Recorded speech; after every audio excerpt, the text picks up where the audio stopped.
नमस्कार दोस्तों, स्वागत है आप सभी का हमारे YouTube channel study with Marvel पर। अगर आप क्लास 10th मैथ की तैयारी कर रहे हैं तो आज का वीडियो आपके लिए बहुत महत्वपूर्ण होने वाला है। आज हम एक्सरसाइज 5.2 के क्वेश्चन नंबर 7 से लेकर क्वेश्चन नंबर 20 तक सभी प्रश्नों को एक एक करके एकदम बिल्कुल आसानी से सीखेंगे। इस एक्सरसाइज में जहाँ भी दिक्कत आए प्लीज़ कमेंट करिए और वीडियो स्टार्ट करने से पहले मेरे चैनल को सब्सक्राइब कर दे, लाइक कर दे। तो आइए चलते हैं अपने एक्सरसाइज की तरफ बिना देरी करते हुए। कल हम लोगों ने देखा था कि 6 तक प्रश्न हम लोगों ने हल कर लिया था और 7वां प्रश्न हम लोग को हल करना है। तो इस प्रश्न है मेरा, उस एपी का 31वां पद ज्ञात कीजिए जिसका 11वां पद 38 है और 16वां पद 73 है। तो आइए इसको हम लोग सॉल्व करते हैं।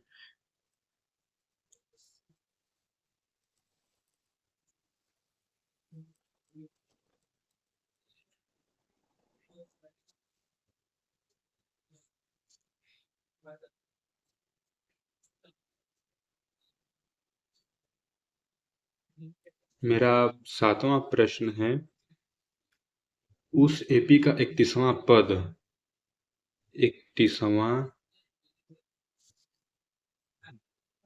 31वां पद ज्ञात करना है हमें और हमें दिया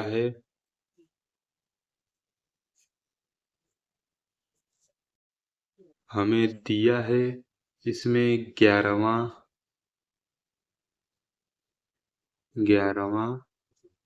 पद 38 है और 16वां पद 73 है। तो आइए इसको हल करते हैं।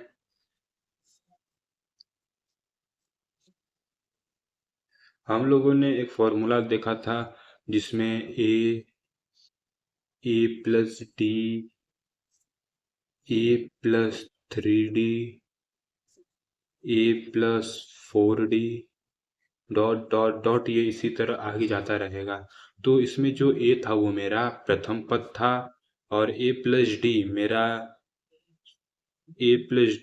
मेरा यहाँ पर द्वितीय पद था और ए प्लस टू डी मेरा तीसरा पद था और ए प्लस थ्री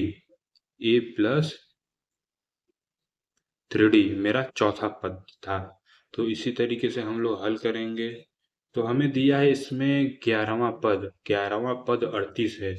11वें पद के लिए हम लोग इसी तरीके से करेंगे, a plus ten d is equal to 38 और 16वां पद दिया है हमें 73।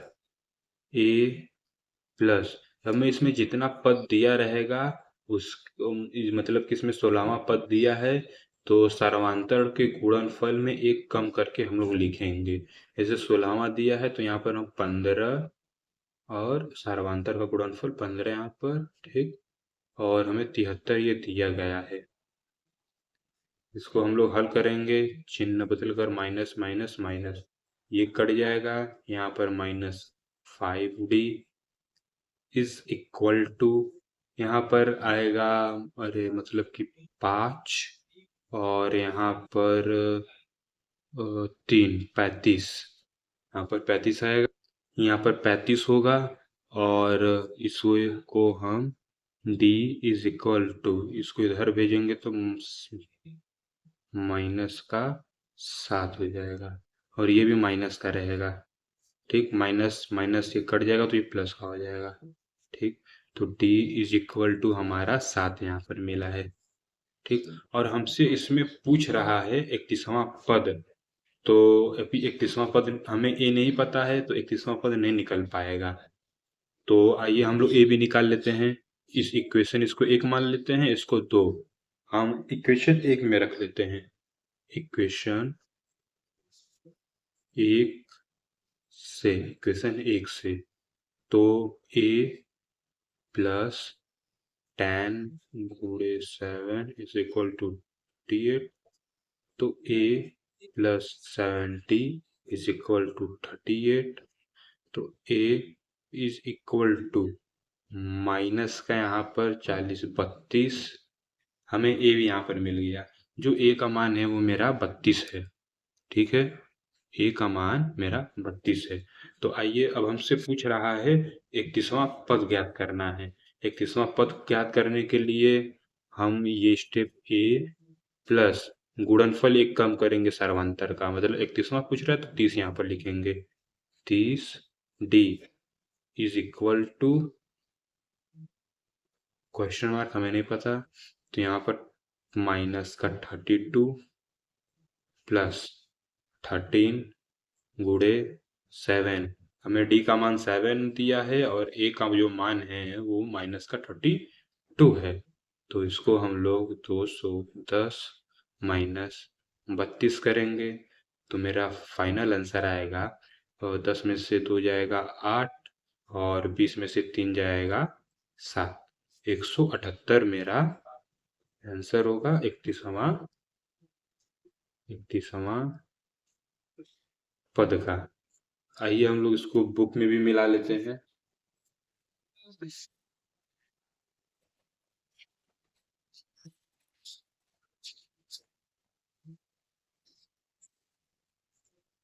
5.2 का 7वां क्वेश्चन 178। ठीक है, और इसी तरह हम लोग आगे भी करेंगे।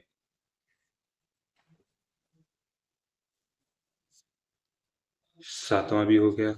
अब हमें 8वां पूछ रहा है। 8वां दिया है एक एपी में 50 पद हैं, मतलब एक अरिथमेटिक प्रोग्रेशन में 50 पद हैं जिनका तीसरा पद जो है वो 12 है। ठीक, इसमें a प्लस 2d का मान हमें दिया है 12, और अंतिम पद, जो अंतिम पद है वो मेरा है 106। तो इसका 29वां पद ज्ञात करिए। इसका 29वां पद ज्ञात करिए। आइए इसको भी हम लोग ज्ञात करते हैं।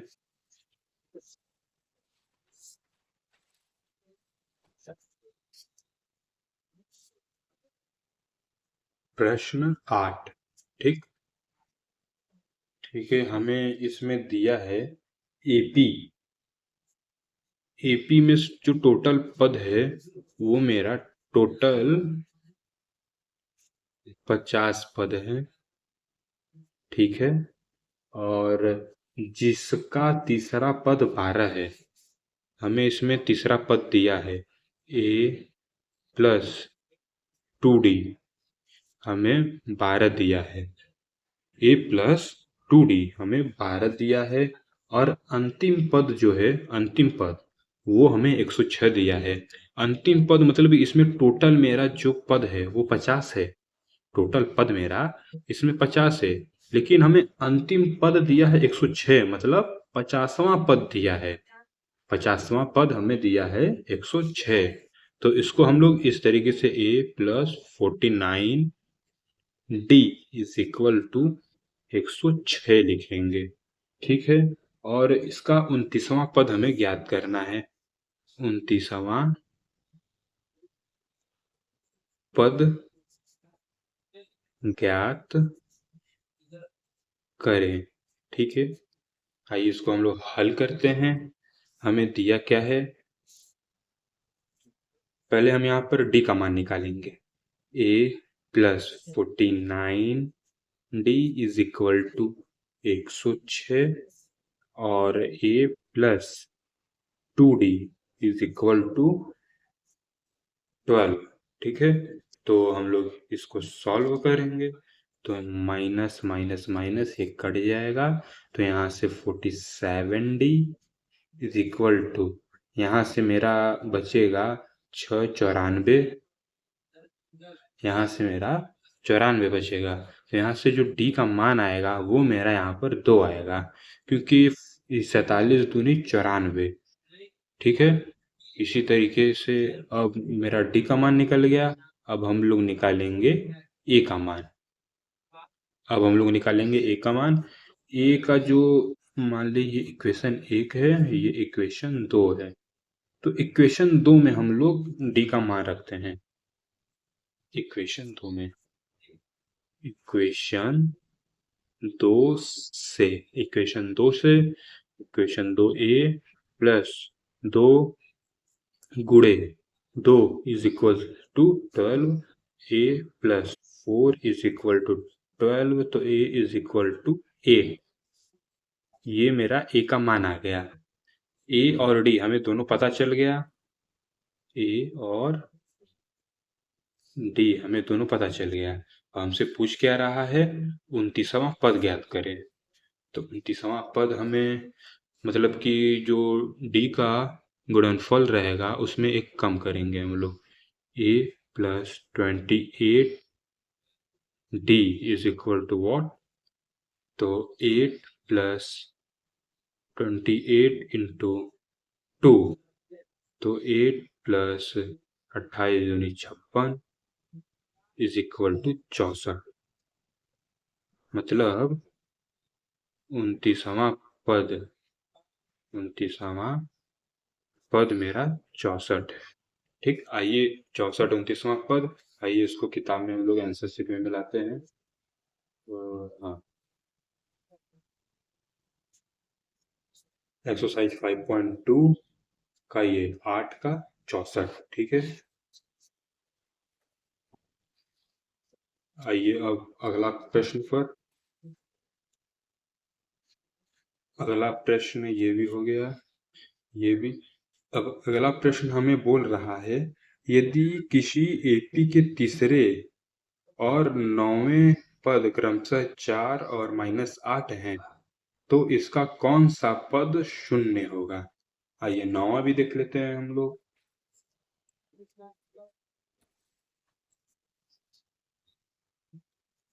प्रश्न 9, ठीक है। हमें इसमें दिया है, यदि किसी एपी के तीसरे पद, जो मेरा तीसरा पद और 9वें पद और 9वें पद क्रमशः 4 -8 दिया है, तो हमें पूछ रहा है इसका कौन सा पद शून्य होगा। इसका कौन सा पद शून्य होगा पूछ रहा है। इसका कौन सा पद शून्य होगा। तो ये हल करते हैं हम लोग। तो हमें दिया गया है तीसरा पद 4 है, तो a plus 2d is equal to 4, और हमें 9वां पद दिया गया है a plus 8d is equal to -8। तो यहाँ से हम लोग पहले d का मान निकालते हैं, माइनस माइनस यहाँ पर प्लस कट जाएगा। ये यहाँ से माइनस का 6d इज इक्वल टू 12, तो d इज इक्वल टू -2। तो d का मान है वो मेरा -2 है। ठीक है, अब इक्वेशन, इसे मान लेता है इक्वेशन 1, इसे 2। इसी d का मान इक्वेशन 1 में रखेंगे। इक्वेशन 1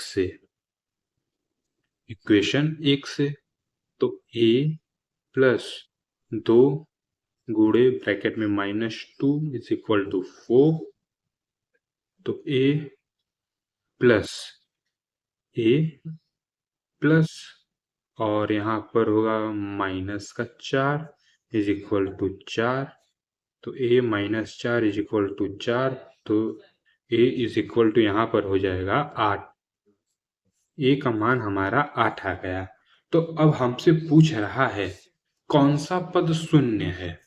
ठीक है, हमें पहली बात इसमें हमें तीसरा पद दिया है, तीसरा पद में 4 दिया है, तो a plus 2d is equal to 4, ठीक है। और हमें a प्लस डी हमें 6 है, क्योंकि जो d का मान है, जो मेरा d का मान है वो माइनस का है। यदि हम दूसरा पद यहाँ पर निकालना चाहे a प्लस डी से, यदि दूसरा पद हम निकालना चाहे तो a मेरा जो है 8 है और d है मेरा -2, तो यहाँ से निकलेगा 6, यहाँ से निकलेगा 6 और यहाँ पर -2 की जो है कमी आई है। फिर इसके आगे -2 की कमी आएगी a प्लस 3d, -2 की कमी, तो यहाँ पर 2 आएगा, ठीक। फिर -2, फिर आगे ही a प्लस 4d, जो इस यहाँ पर 0 आएगा। और हमसे प्रश्न भी पूछ रहा था कि इसका कौन सा पद शून्य होगा, तो यहाँ पर पता चल गया मेरा यहाँ पर पांचवा पद शून्य होगा, पांचवा पद शून्य होगा, ठीक। यही मेरा आंसर है। यहाँ पर a प्लस 4d यानी सॉरी a प्लस 4d पांचवा पद शून्य होगा।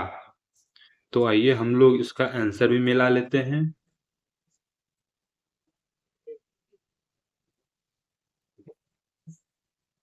फाइव 5.2 का 9वां क्वेश्चन, पांचवा पद, ठीक। आइए अब आगे भी।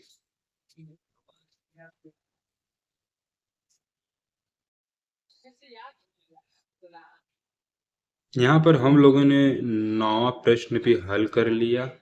अब हम लोग यहाँ पर 10वें प्रश्न की तरफ बढ़ते हैं। 10वां प्रश्न हमें बोल रहा है एपी का 17वां पद उसके 10वें पद से 7 अधिक है, इसका सारांतर ज्ञात करिए। हमें इसमें d का मान पूछ रहा है, तो हम लोग आइए इसको हल करते हैं। आइए इसको हल करते हैं।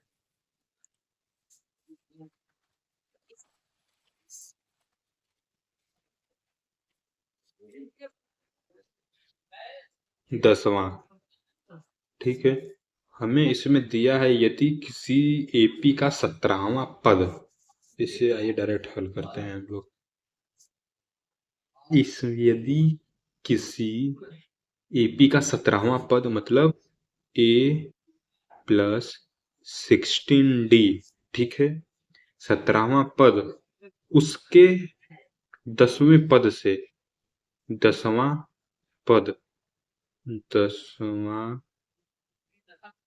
पद मतलब a plus 9d, a plus 9d से 7 अधिक है, मतलब 17वां पद उसके 10वें पद से, ये 17वां पद है और तो उसके 10वें पद से 7 अधिक है, तो +7 यहाँ पर होगा, ठीक है।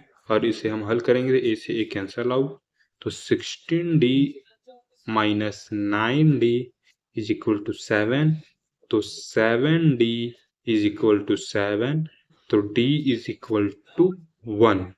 मेरा यहाँ पर सारांतर 1 आएगा।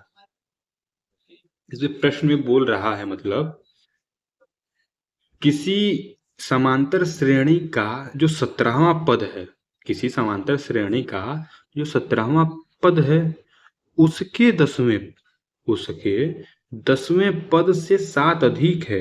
ये जो 17वां वाला जो पद है, जो 17वां पद है उसके 10वें पद से 7 अधिक है, ठीक है। तो इसी तरह हम लोग हल करेंगे, तो डी का मान मुझे 1 आया, क्योंकि इसमें हमसे डी पूछ रहा था, ठीक है। तो आइए इसी तरह एक आगे भी है 11वां वाला। तो 11वें हमें बोल रहा है कि एपी 10वां हो गया ना, हमें बोल रहा है एपी 3, 15, 27, 39 का कौन सा पद उसके 54वें पद से 132 अधिक है। अच्छा, उसके 54वें पद से 132 अधिक है। आइए इसको भी हम लोग हल करते हैं।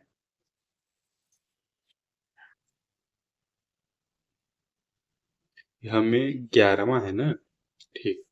हमें दिया है AP, AP 3, 15, 27, 39, dot dot dot का कौन सा पद उसके 54वें पद से 132 अधिक है। हल, हल पहले हम लोग यहाँ से सर्वांतर निकालेंगे। सर्वांतर निकालने के लिए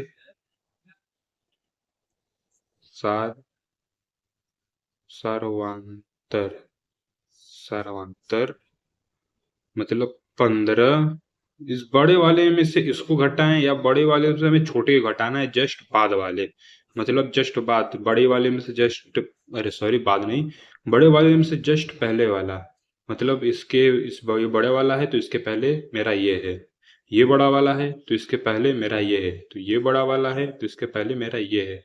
मतलब हम दो दो का पेयर लेकर चलेंगे। इसके पहले वाले वीडियो में मैंने बताया था कि सारवंतर कैसे निकाला जाता है, आप लोग देख लीजिएगा। मुझे यहाँ पर 3, तो यहाँ पर मेरा आएगा सारवांतर 12, ठीक है। जो मेरा डी का मान आएगा वो होगा 12, डी का मान मेरा 12 आएगा। तो आइए सूत्र से भी हम लोग हल करते हैं। तो मुझे दिया है a n is equal to a plus n minus 1 into d, ठीक है। और हमें इसमें बोल रहा है 54वें पद, ये मेरा मानक सूत्र है। तो a n is equal to, प्रथम पद मेरा 3 प्लस 54वां पद 54 माइनस 1 12, और इसके जगह हम लिख सकते हैं ए प्लस, सॉरी यहाँ पर ये फॉर्मूला नहीं लगेगा, ठीक। हमें बोल रहे हैं 54वां पद ना, तो यहाँ से करते हैं a plus 53 d is equal to a n, ये होगा। और ए एन का जो सूत्र है यही होगा, मतलब ये बराबर है, सही किए थे हम, बस आगे पीछे हो गया था। तो और बोल रहा है कि 132 अधिक है, किससे, 54वें पद से 132 अधिक है, प्लस 132, मतलब एनवा पद बराबर 54वें पद प्लस 132, ये है, ठीक है। तो एनवा पद के जगह हम लोग लिख सकते हैं a plus n minus 1 into d is equal to, 54वां पद है ए प्लस 53 डी प्लस 132। तो अभी इसको हम हल करेंगे, तो ए से ए मेरा कैंसल आउट हो जाएगा, ए इधर आएगा तो माइनस का ए हो जाएगा, और इसको और हल करेंगे तो n minus 1 into d is equal to 53 d plus 132। और मेरा डी का जो मान है वो है 12।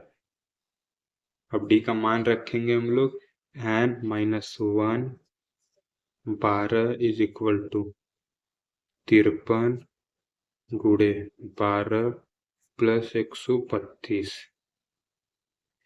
तो 12 n minus 12 is equal to 12 3 36, हाथ में आया 3, 12 25 60 63 plus 132।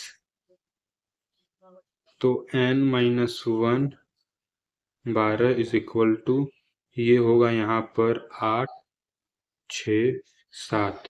n-1 is equal to 7 6 8 upon 12। जब इसको 12 से डिवाइड करेंगे तो ये मेरा कटेगा 12 6 12 में 72, और यहाँ पर 4 बचेगा, 4 8 48, 4 बार में जाएगा 12 से, और n-1 is equal to 64। n-1 is equal to 64, तो n इज इक्वल टू 65। ये मेरा आंसर है फाइनल। आइए अब इसी तरह हम लोग 12वां भी करते हैं।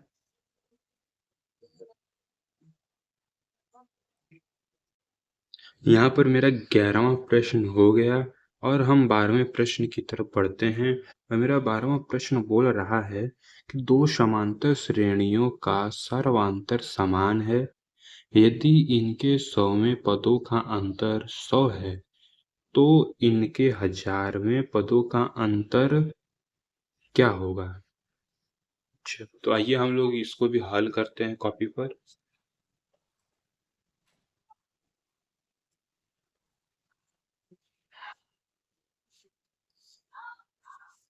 मेरा 12वां प्रश्न है, दो समांतर श्रेणियों का सारांतर जो है वो समान है। ठीक है, माना। प्रथम AP A1 A2 A3 dot dot dot, फिर द्वितीय AP B1, हमें अंतर पूछ रहा है तो इसलिए अलग अलग मान रहा हूँ, B2 B3 dot dot dot dot. ठीक है, और इसमें यदि उनके 100वें पदों का अंतर 100 है, 100वें पदों का अंतर पूछ रहा है, तो A plus 99D minus A1 plus 99D B1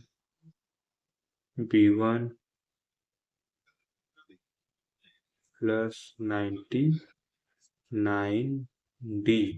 is equal to 100। ठीक है, ये ब्रैकेट में रहेगा, और इसको हम सब सॉल्व करेंगे। A1 प्लस 99D माइनस का B1 माइनस का 99D, क्योंकि हमें इसमें सारांतर बोला है वो समान है, इसलिए हम लोग सारांतर को D1 D2 नहीं माना है, D केवल माना है। इक्वल टू 100, ये कट जाएगा यहाँ से, तो A1 minus B1 is equal to 100। ठीक है, ये 100 है। ठीक, अब इसी तरह हमसे पूछ रहा है तो इसके 1000वें पदों का अंतर ज्ञात करिए। जैसे ये 99 100वें A1 प्लस 99D ये 100वां पद है, तो इसी तरह हम 1000वां पद का ज्ञात करेंगे। ये इक्वेशन 1 है। ठीक, 1000वां पद A1 plus 99D minus B1 plus 99D is equal to, हमें मतलब कि ज्ञात करना है। अब इसको जब हम सॉल्व करेंगे, A plus 99D minus B1 minus 99D is equal to question, यहाँ से ये कट जाएगा, तो मुझे मिलेगा A1 माइनस B1, और जो कि A1 माइनस B1 का मान मुझे 100 दिया गया है। ये मेरा आंसर है। अतः समांतर श्रेणी के 100वें पद का अंतर 100 है और 1000वें पद का भी अंतर 100 है। ठीक है, आइए अब हम लोग अगले प्रश्न की तरफ बढ़ते हैं।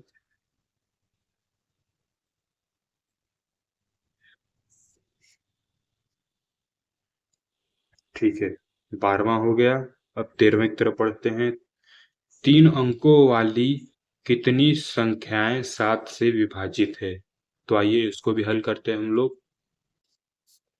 तो इसमें 13वां बोल रहा है 3 अंकों वाली कितनी संख्या 7 से विभाजित है।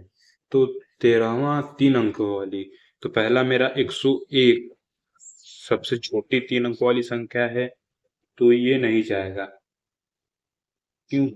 105 जो है वो 7 से विभाजित है, 112 भी विभाजित है, 119 भी विभाजित है। तो dot dot dot dot dot, लेकिन हमें लास्ट का पद नहीं पता है। तो आइए उसको एक ट्रिक से मतलब कि पता लगाते हैं। तो मेरा जो है 999 अंतिम 3 मतलब कि 3 अंकों वाली संख्या अंतिम 3999 है, 999 है। तो मुझे ये इसको चेक करना होगा कि 7 से जा रहा है कि नहीं। इसका ट्रिक है कि जो इकाई वाला अंक होता है इसका दोगुना कर कर इस इन दोनों में से घटा दिया जाता है। 999 18 1 8 81 7 के टेबल में तो आता नहीं है। अब यहाँ पर 2 कम कर देते हैं हम। 9 9 7 लेकर चले, चलो 7 ही लेकर चलते हैं। 9 9 14, तो 5 8 85, 70 15 अधिक ये भी नहीं जाएगा। अब 94 लेते हैं। अब इसका दोगुना करते हैं, तो 9 9 8 9 9 8, तो ये मतलब कि 1 91। यदि इसको 7 से भाग देंगे तो ये आएगा 1 और बचेगा 2 3। हाँ, ये 7 से 94, 3 3, ये अंतिम पद है। तो आइए इसको भी समांतर श्रेणी की सहायता से हल करते हैं।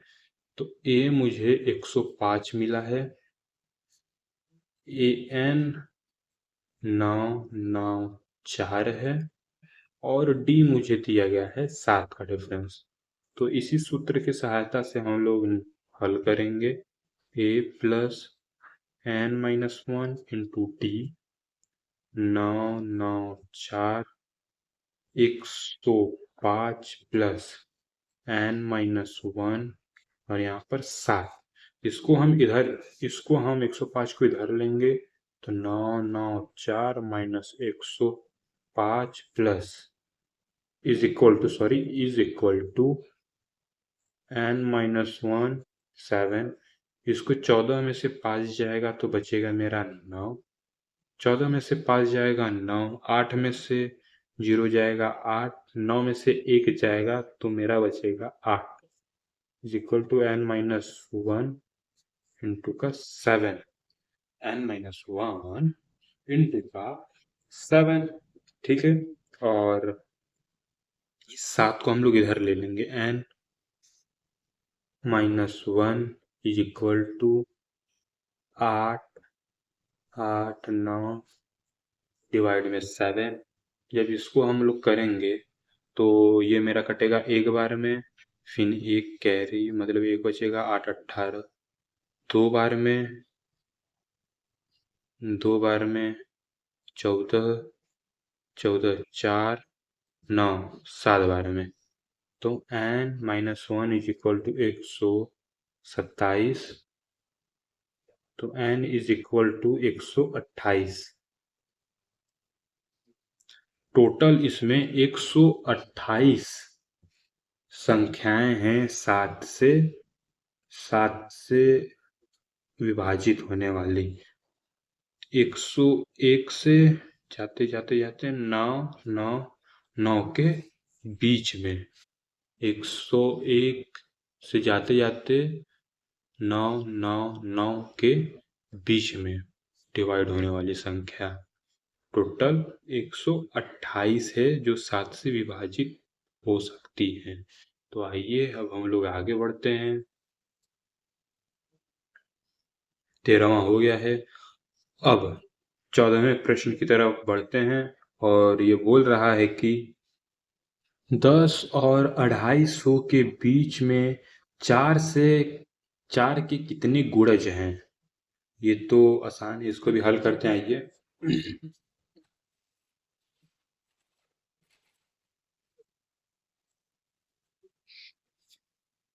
ये 14वां प्रश्न।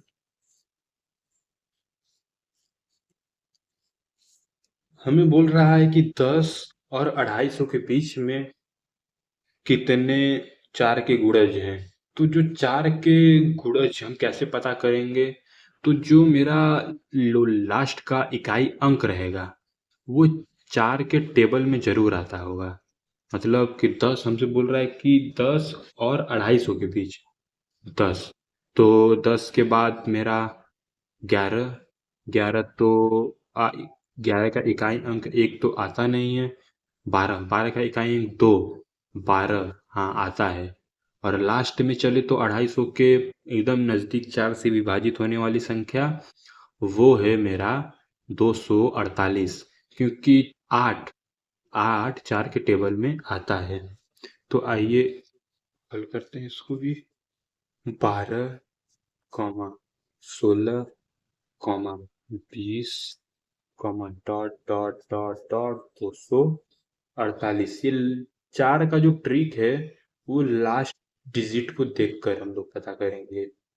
ठीक है, ये 20, लेकिन हाँ 10 आता नहीं। 10 क्योंकि लास्ट डिजिट में 0 है। ठीक है, 0। और 4 के टेबल में 20 का मल्टीपल, जो 20 का मल्टीपल्स होगा वही आएगा केवल। जैसे 20 है 4 से विभाजित हो जाएगा, 40 है वो भी, 60 वो भी। 20 का मल्टीपल्स चल रहा है ना, इसी तरीके से। आइए इसको सूत्र से हल करते हैं। A n is equal to a plus n minus 1 into t. तो मेरा जो अंतिम पद है वो 448, अंतिम पद 248, सॉरी 248। प्रथम पद 12 है प्लस एन माइनस 1 और डिफरेंस मेरा 4 का चल रहा है, तो इसको इधर भेजेंगे। -12 is equal to n minus 1 into 4, और इसको जब घटाएंगे तो 6, 3, 2 upon 4 is equal to n minus 1 ये होगा। इसको जब हम डिवाइड करेंगे तो ये मेरा 5 बार में जाएगा, 20 बचेगा यहाँ पर 3, 6, ये n माइनस 1, तो n इज इक्वल टू 60। 10 और 250 के बीच में 4 से विभाजित होने वाली संख्याएं केवल 60 है। ठीक है, आंसर भी इसका ये मिला लेते हैं 40 का। 14वें का कहाँ गया 60। ठीक है, 5.2 60।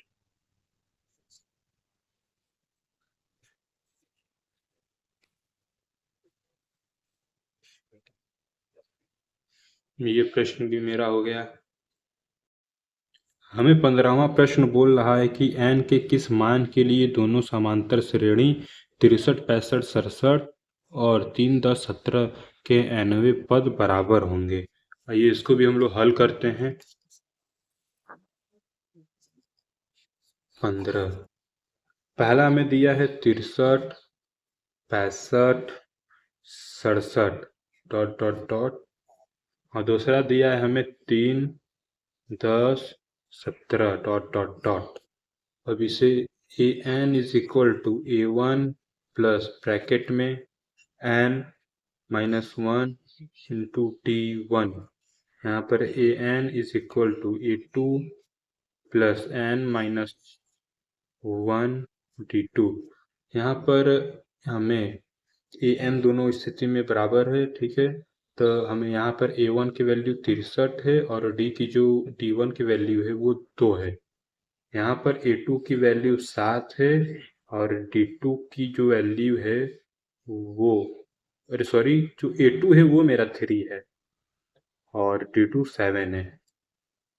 तो यहाँ पर इसको हल करते हैं हम लोग। an is equal to 63 n-1 2, तो an is equal to 63 plus 2n-2, तो an is equal to 61 plus 2n।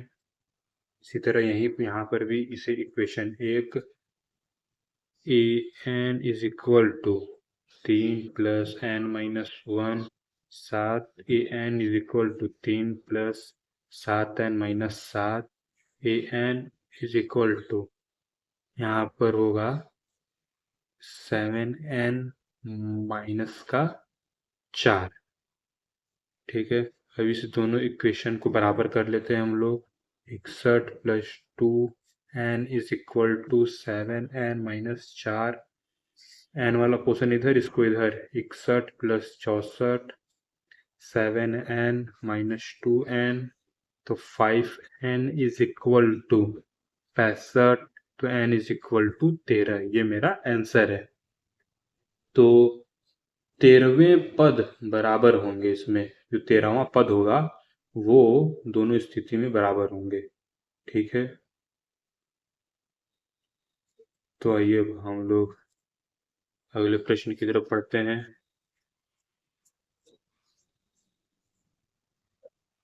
15वां भी हो गया। अब 16वां बोल रहा है, वह एपी ज्ञात कीजिए जिसका तीसरा पद 16 है और 7वां पद 5वें पद से 12 अधिक है।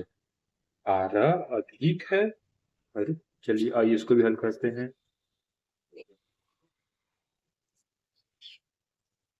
16वां बोल रहा है, 16 नंबर। हमें एपी ज्ञात करना है। हमें दिया है तीसरा पद a plus 2d is equal to 16, ठीक है। और सातवां पद, जो सातवां पद है a plus 6d is equal to a plus 6d, इसे इक्वेशन एक मान लेते हैं। a plus 6d is equal to a plus 5वें पद से 12 अधिक है 4d प्लस 12। इसे हल करते हैं तो a से a cancel out, 6d minus 4d is equal to 12, 2d is equal to 12, तो d इज इक्वल टू 6। जब d इज इक्वल टू 6 आ गया तो d का मान हम इस इक्वेशन में रख देंगे। तो a प्लस 2 गुणे 12 इज इक्वल टू 16, अरे 6 हो गया, 6। तो a plus 12 is equal to 16, तो a इज इक्वल टू 4। हमें a का भी मान पता चल गया और हमसे प्रश्न में पूछ रहा है कि वह AP ज्ञात करिए, मतलब समांतर श्रेणी। तो जब मेरा प्रथम पद 4 है और सामांतर 6 है तो हम AP भी ज्ञात कर सकते हैं। डॉट डॉट डॉट ही जाता रहेगा। ये मेरा आंसर है। और मेरा 16वां प्रश्न भी हो गया। अब 17वां प्रश्न क्या बोल रहा है। मेरा 16वां प्रश्न भी हो गया। अब बढ़ते हैं 17वें प्रश्न की तरफ।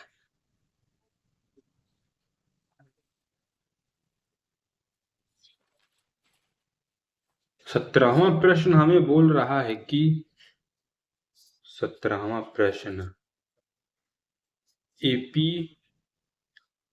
3 8 13.253 में अंतिम पद से 20वां पद ज्ञात करें। 20वां पद ज्ञात करें। अंतिम से 20वां पद, अंतिम से 20वें पद का मतलब ये कह रहा है कि जो मेरा 253 है वो मेरा पहला पद हो जाएगा। ठीक है, आइए इसको हल करते हैं। मुझे a बराबर दिया है 3 और d बराबर दिया है मुझे 5। ठीक है, a बराबर मुझे दिया है 5। तो आइए टोटल मेरा इसमें जो पद, पहले पद निकालेंगे। टोटल मेरा इसमें कितना पद है, तो an भी दिया है मुझे 253। तो an is equal to a plus n minus 1 into d. तो an मेरा 253 है is equal to 3 plus n minus 1, ये है 5। ये इधर आएगा तो 250 हो जाएगा is equal to n minus 1। n minus 1 is equal to 250 बटे के 5। तो n minus 1 is equal to 50। तो n इज इक्वल टू 51। जो मेरा टोटल पद है इसमें 51 है। अब मेरा जो श्रेणी है वो अब चेंज होगा। अब मुझे क्योंकि इसलिए चेंज होगा क्योंकि मुझे बोल रहा है कि अंतिम पद से 20वां पद ज्ञात करना है। तो अंतिम पद से 253 जो है वो मेरा पहला पद हो जाएगा, और जो मेरा डिफरेंस प्लस का 5 था अब वो माइनस का 5 हो जाएगा। अब मुझे उल्टा चलाना है, तो 248, फिर यहाँ पर होगा 243 डॉट डॉट डॉट डॉट 3। ठीक है, डॉट डॉट डॉट 3। अब मुझे बोल रहा है इसमें टोटल, हम मुझे 20वां पद 51 में से, यदि 51 में से हम कितना मुझे माइनस करना है 20, तो मेरा यहाँ पर 31 बचेगा। तो मतलब 31 बचेगा, लेकिन मुझे ये नहीं, मुझे शुरू से निकालना है। अब जो मेरा लास्ट वाला पद था वो पहला हो गया, अब 20वां पद, तो a प्लस 19d ये होगा, न कि a प्लस 31d, ये नहीं होगा। अब मेरा जो प्रथम पद है वो 253 है प्लस 19 गुणे d माइनस का 5 है। d मेरा माइनस का 5 है, तो 253 प्लस माइनस की 95, 253 माइनस का 95, 13 में से 5 जाएगा 8, 13 में से 5 जाएगा 8, और 24 में से 9 जाएगा 15। ये मेरा आंसर है। अंतिम से 20वां पद, अंतिम पद से 20वां पद ये है 158। ठीक, अब अगले क्वेश्चन की तरफ हम लोग पढ़ते हैं।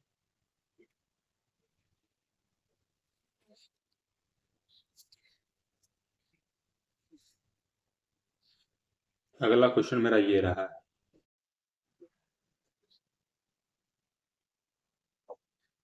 मुझे बोल रहा है कि 18वें में किसी एपी के चौथे और 8वें पदों का योग 24 है तथा छठे और 11वें पदों का योग 44 है। तो इस एपी के प्रथम 3 पद ज्ञात करना है हमें। तो हम लोग नेक्स्ट पेज पर ज्ञात करते हैं। मुझे प्रश्न में दिया है एपी के चौथे और 8वें पदों का योग। ये 18वां प्रश्न है। चौथा पद मतलब a प्लस 3d प्लस, और 8वें पद a प्लस 7d का जो योग दिया है मुझे 24। ठीक, इसे सॉल्व कर लो तो 2a plus 10d is equal to 24, equation 1। फिर मुझे आगे बोल रहा है छठे और 10वें पद, छठा पद a प्लस 5d और 10वें पद a प्लस 9d, इसका हमें योग दिया है 44। इसको जब सॉल्व करेंगे तो 2a plus 14d is equal to 44, equation second. और इसमें से कॉमन लेकर इस इक्वेशन को छोटा कर सकता हूं। इक्वेशन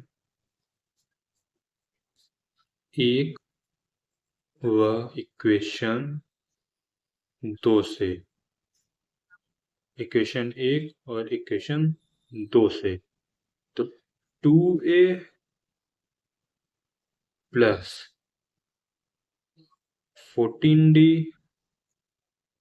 इज इक्वल टू 44, फिर अगला 2a plus 10d is equal to 24। इसको चिन्ह, ये दोनों पॉजिटिव है तो निगेटिव कर दूंगा। 2a कैंसल आउट, 14 में से 10 जाएगा तो 4d इज इक्वल टू, यहाँ पर 20, 44 में से 24 जाएगा 20, तो d इज इक्वल टू मेरा 5 आएगा। यहाँ से d मेरा 5 आ गया। अब इसी d का मान हम इक्वेशन 1 में रख देंगे। पुनः इक्वेशन 1 से, पुनः इक्वेशन 1 से मेरा इक्वेशन 1 2a प्लस, सॉरी यहाँ पर 10d होगा, 10d, 10d is equal to 24, चूंकि d इज इक्वल टू 5, तो 2a plus 10 into 5 is equal to 24, तो 2a plus 50 is equal to 24, 2a is equal to 24 minus 50, और 2a is equal to यहाँ से 26, तो माइनस का 26, तो a is equal to minus का 13, a इज इक्वल टू मेरा माइनस का जो है 13 आया है। अब हमें क्वेश्चन में बोल रहा है कि इस AP के प्रथम 3 पद ज्ञात करने हैं। प्रथम 3 पद मुझे जो डिफरेंस दिया है 5 का, तो इसमें 5 जो है मैं ऐड करते जाऊंगा। तो मेरा प्रथम पद 13, इसमें 5 ऐड करेंगे तो माइनस का 8, फिर 5 ऐड करेंगे तो मेरा माइनस का 3, यही मेरा आंसर है। आइए इसको उत्तर पुस्तिका में मिला लेते हैं।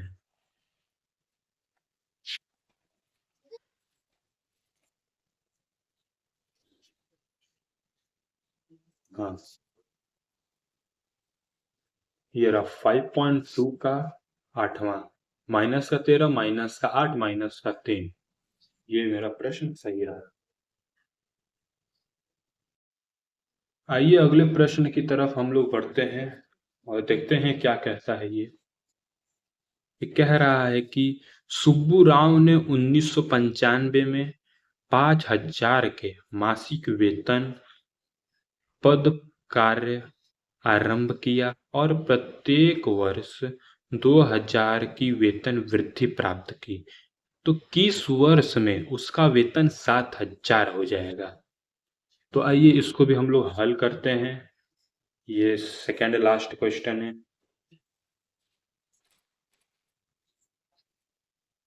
तो 19वां हमें बोल रहा है कि 5,000 में कार्य आरंभ किया, कार्य जो है वो आरंभ किया कितने में, 5,000 में, और प्रत्येक वर्ष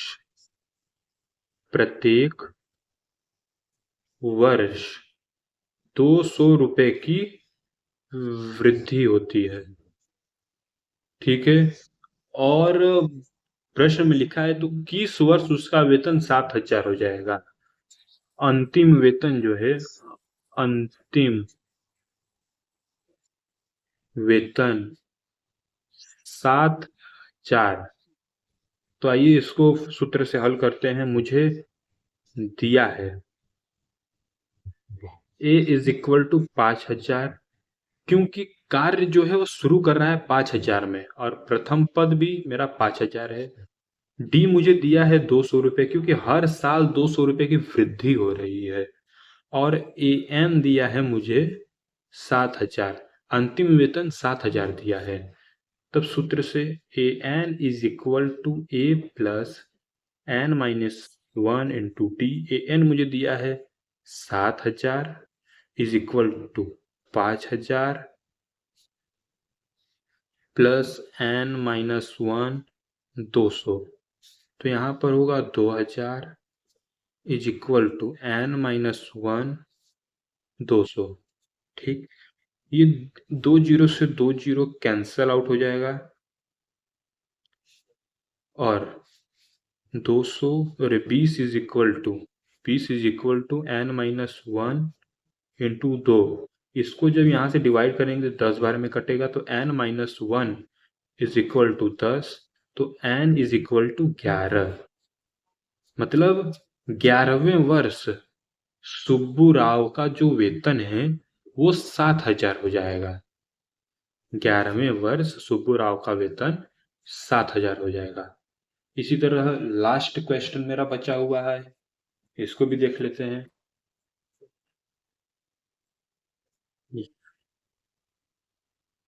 मेरा लास्ट क्वेश्चन है, रामकली ने किसी वर्ष के प्रथम सप्ताह में 50 रुपए की बचत की और फिर अपनी साप्ताहिक बचत में 17.5 बढ़ाती है, मतलब 70.5 रुपए बढ़ाती है।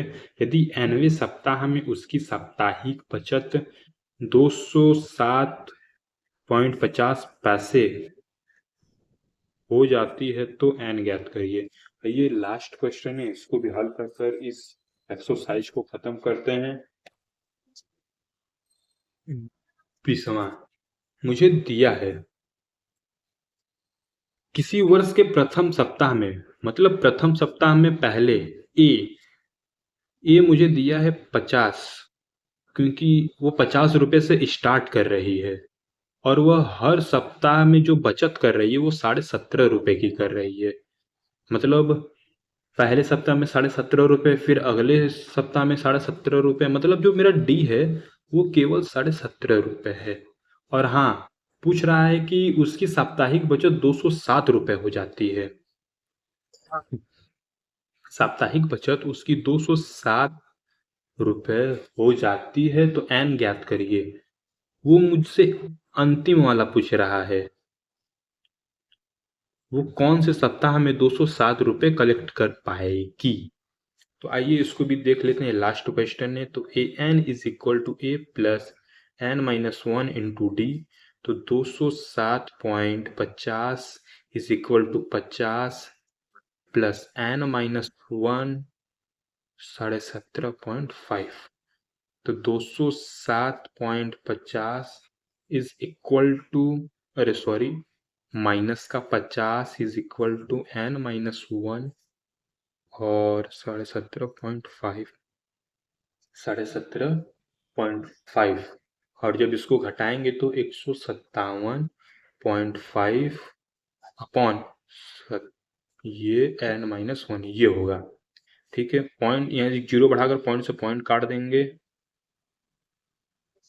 ठीक है, और इसको 157.50 एन माइनस 1, ये 25 से इसको काटेंगे तो ये कटेगा मेरा